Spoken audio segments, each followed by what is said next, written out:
My non-immigrant visa was rejected even though I already have a bank account. What should I do? Let me read the question first.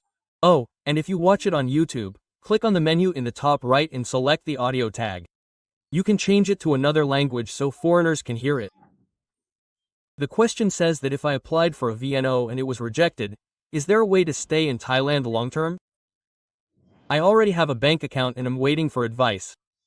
Well, one good thing about Thai visas is that if your documents are complete and correct, they won't reject you.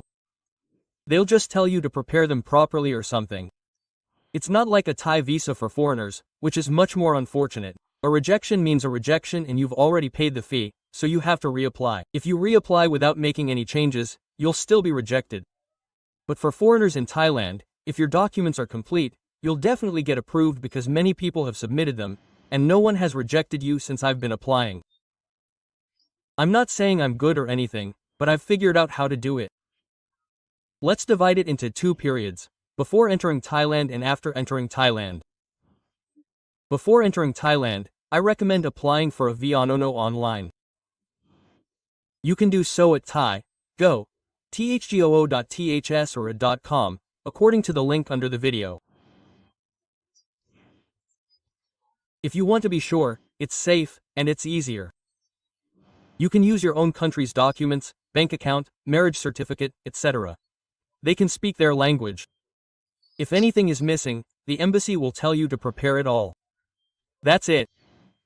I haven't been rejected yet. And when it's safe, if something unexpected happens in Thailand, you still have your VNO visa, so you can do anything without leaving the country. However, if you come on a visa-free trip and want to open an account, you can't open one now. I'm not saying for sure, but it's very difficult to open one. If you have any unexpected problems, you have to leave the country. So I recommend applying online before entering. It's better than just bringing your bags and coming in with a visa-free trip and then trying to change your visa or something. In short, if you have complete financial evidence before coming, you'll be approved. But the entry is the same as before. The main principle of a Thai visa is the same, which is to emphasize money. Other documents shouldn't be missing. If you're a spouse, other documents that aren't related to money, such as a marriage certificate. If it's a Thai marriage certificate, it can be a Thai marriage certificate. That's it. Form 2, Form 3, and you're done. But if it's a foreign marriage certificate, translate it into Thai with a certified translation. And Form 22, which is submitted together with the foreign marriage certificate, translated and certified. And Form 22, which is filed at the district office, is submitted together and that's it. For a married visa, especially for retirees, the documents are really only about money. So, with the marriage certificate, spouses of non-residents have a lot to do with the marriage certificate. Now, when you're retired, there are only problems. If there's anything else, it's the normal documents that they require you to submit, like Form 30 or Form 6 or something like that. If you don't have it, they'll just fine you. I asked the immigration officer and he fined you 800 or 1,600, depending on the branch and how harsh it is. He didn't refuse anything. So, what does rejection mean? Rejection means you've already lost a lot of money and have to reapply. It's a long process, right?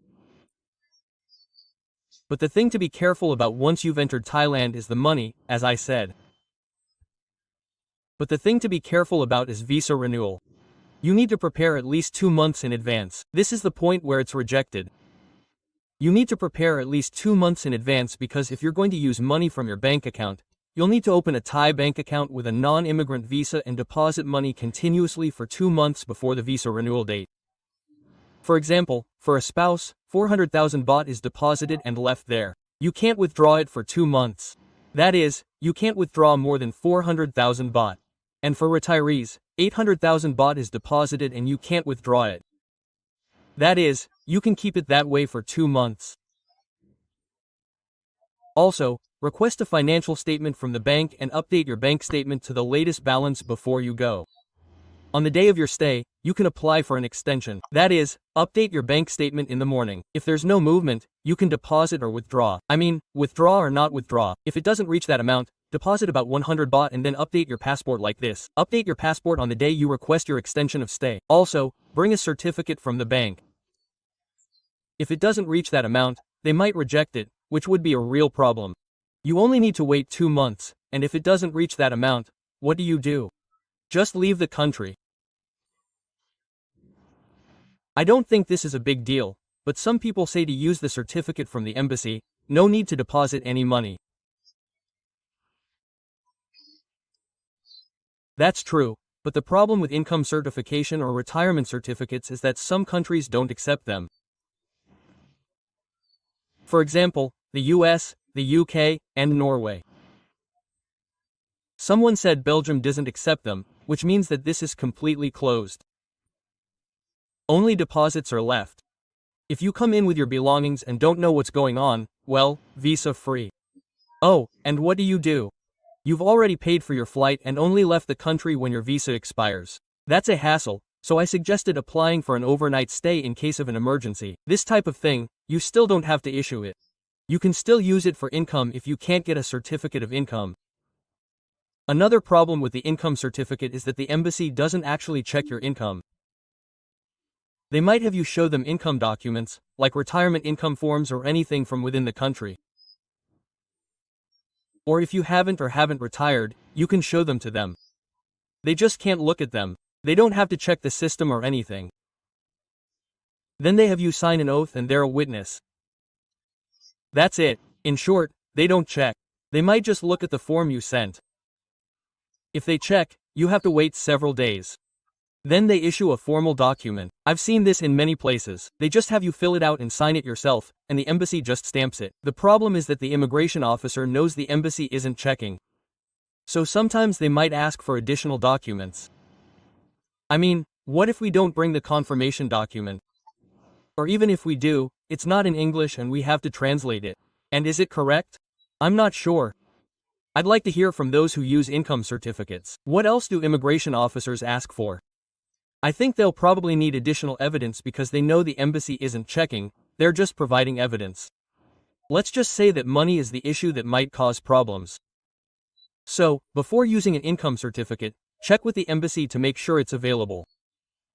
And ask the immigration officer beforehand if anything else is required, or if you can really just use that certificate. However, if you're using a bank account, deposit 400,000 baht in advance for 2 months for spouses, 800,000 baht for retirees, and don't go lower than that, and only for retirees. Many people make this mistake. You still have to deposit another 400,000 baht after being approved to stay for another year. Deposit another 400,000 baht for 3 consecutive months. Someone shared that they accidentally withdrew a little bit, but the next time they applied for an extension, there was no problem.